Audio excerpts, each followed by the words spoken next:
This is Dan Byram from the Loading from Loops podcast, and today I have my buddy and fellow retired police officer, Justin Corvelo, with me. And we're going to talk about somebody I went to the academy with. We're not going to fully identify him. We'll just use his first name.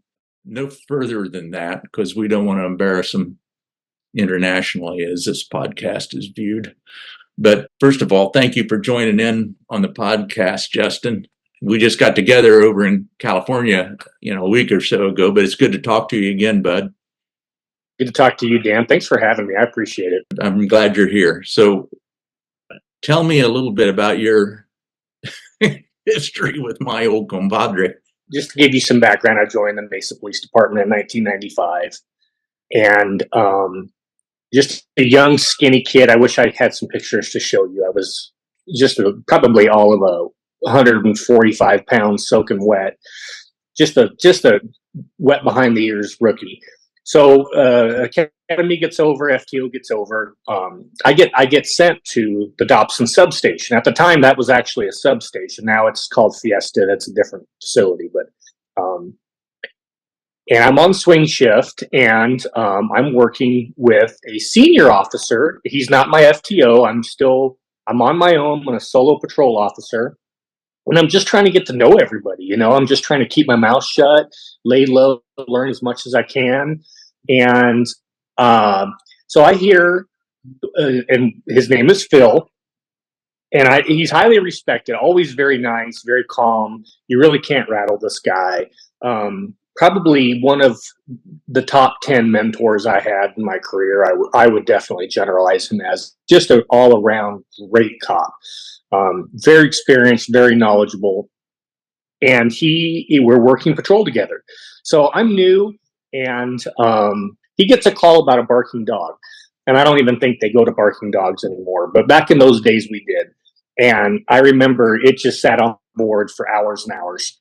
And finally, Phil ends up taking the call. He goes down to the barking dog, and I'll never forget.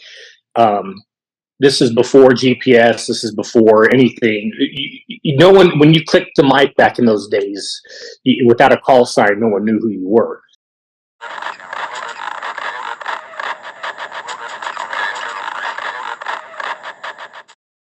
And now, obviously, when you click the mic, it pops up your call sign and who you are. But back then, it wasn't.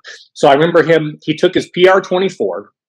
And it was a chain link fence. There's probably 7 or 8 dogs just going nuts. Dobermans, German Shepherds. And he took his PR-24 and he runs down the chain link fence, rattling this nightstick. The dogs are going absolutely ballistic. And Phil keys the mic. And I'm just going to make up a call sign, 1 Charlie 32. And then you can just barely hear him. The dogs are screaming, barking. We're all working the streets. Dispatch, last unit, 1 Charlie 32. Can you call RP back and find out exactly where these dogs are? Because I'm having a hard time finding them. And I got to tell you, we're all just absolutely laughing. Everybody was laughing. The lieutenant got on the radio, and he wanted to chime in, and then the sergeant got on, like, hey, maybe I can help you go over there. And the dogs were just going ape shit. And that was my first, basically, now I'm like, okay, this guy's kind of a prankster, That's kind of fun humor. Anyway, so he clears the call. That was my first non-contact with Phil. My second one was he did a traffic stop. And I remember it like to this day. It was Broadway and Country Club just to the east. And so I'm like, you know what? I'm going to go back him up. That's kind of in my area. I worked at Country Club Broadway, Country Club 8th Avenue, Center 8th Avenue area. And so I go and I back him up. And I'm new, so everybody's a suspect, right? You're always on. I park behind him, overheads. I'm sitting on the right rear corner. I'm standing at the right rear corner of the vehicle. And I see that Phil is standing and talking to the driver. And Phil's not using his normal voice.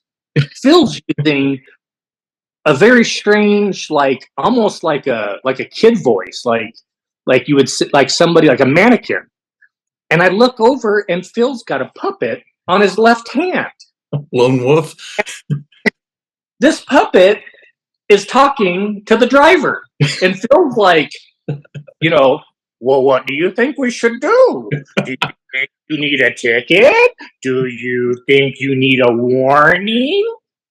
And of course, I'm brand new, right? So I'm like standing there, and then he's done with the initial conversation, it's a female, gets her info. He walks back to his car, looks at me, and he's like, "Hey, Justin." And I'm like, "Hey, Phil." And I'm like, "Everything going okay? How are you feeling today?" Because in my mind, Phil's just went over the reservation. He snapped. Like, how do you now have a guy who's using a puppet to do a traffic stop? Yeah. And he goes back to the car, and and we're I'm like, everything going good today, Phil? Yeah, everything's fine. Why would you ask? And I didn't want to bring up the puppet thing because I'm like, what do you do? Yeah. No one warned me about Lone Wolf. I had no idea, not a clue. He does his little thing, runs the lady. Back then, we didn't have written warnings. I think they do now. Everything was verbal. He got an FI card on her, and he goes back up, and I'll be damned if that puppet didn't finish up the traffic stop. And we go back to our car and go 10-8. And I struggled for a couple days after that. Like, how do I approach my supervisor and say, I think Phil might need some vacation time. But this was SOP back then, standard operating procedure. And I looked at it back, and oh my God, it was the funniest thing I've ever seen in my life. Nobody warned you about Phil? No one warned me about Phil. No. Yeah. No, very smooth, very, very low spoken, very, very hard to rattle him. I mean, he was in situations that were very, very high stress, and just the calmest guy you've ever met. Believed in walking tall, walking soft, to carry a big stick. He was very much about the law and very much about what is right in the world. And he was the one. I learned so much from him. The puppet thing was a little bit. They basically said that's his way. Lone Wolf was his way of public relations. I don't know.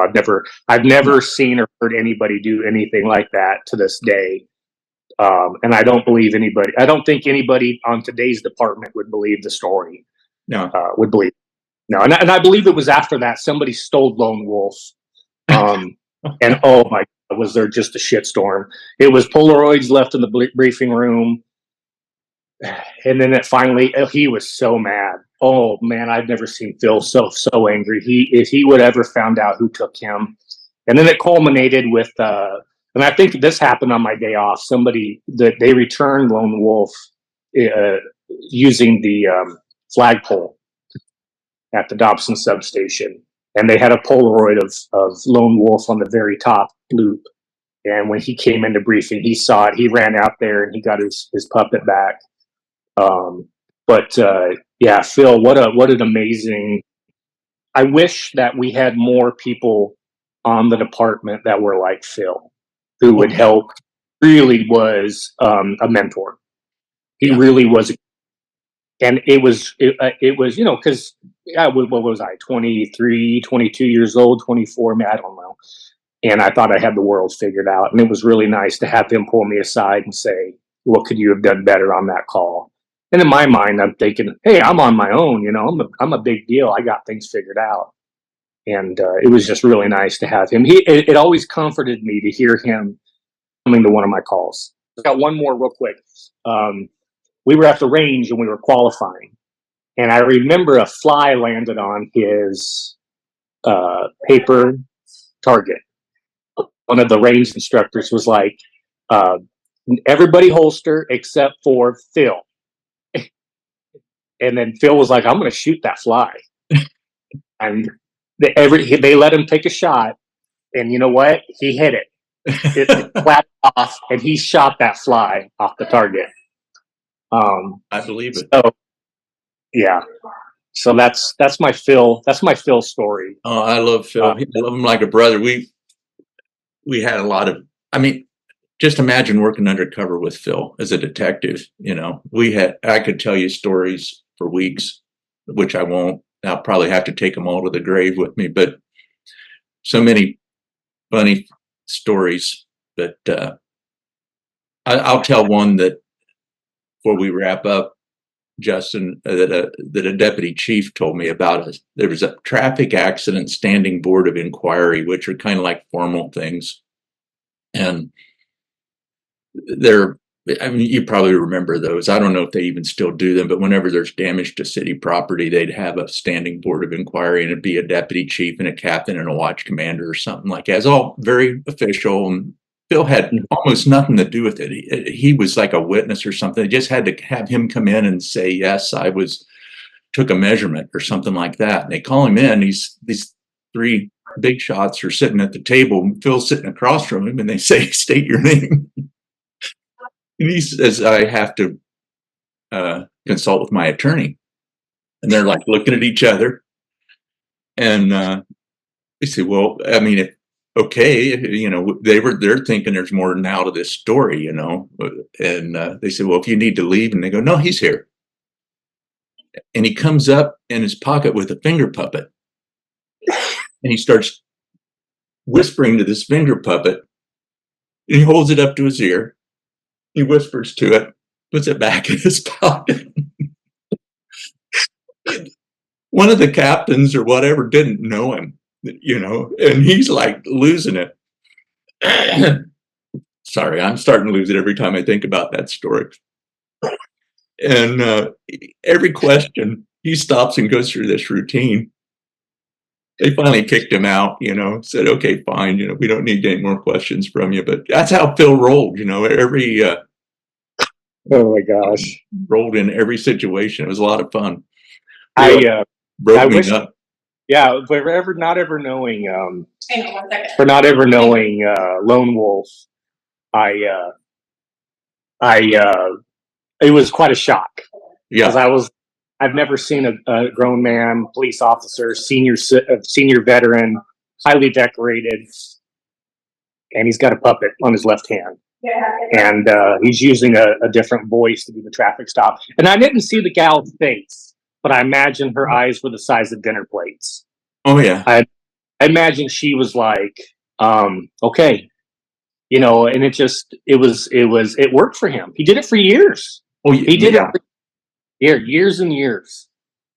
And he never broke character. I don't know if you remember that Andy Kaufman, the comedian who he was famous for not breaking character for like years he did some crazy comedy routine. And that always reminded me of Phil, because he would get into one of these routines and he'd run it out for 10 years, but he was always had some crazy thing going on. But anyhow, where he is now, I've heard he's vanished into the, you know, like the shadow. You never know when he's going to turn up. You never know what he's going to do next, but he's still out there somewhere, thankfully. And we're lucky to have him in our lives, I guess. So I'm just happy to work with the guy, because I mean, he taught me so much. And it's that fine line of astonishment. Is he crazy? Is he sane? Is he maybe possibly a genius? Yeah. I would certainly classify him as a chess player.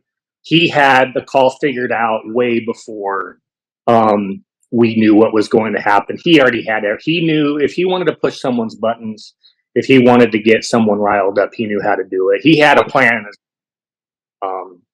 You know, that's one thing that I when I went on calls with him, it was to listen to him handle business. He handled business. Bill was the one that, you know, told me, if you're going to do it right. You know, if you're going to, you don't come in here and half-ass it. So yeah, he was very knowledgeable.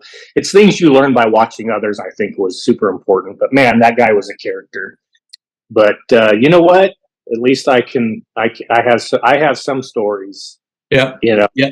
You got some stories. That's the main thing. And I appreciate you sharing some stories with us today, Justin. It's always good to talk to you guys, and appreciate you signing on to Loading from Loops. Absolutely. So and if I think of any more.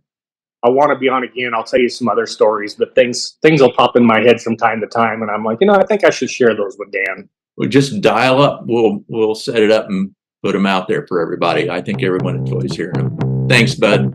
That's awesome, my brother. All right.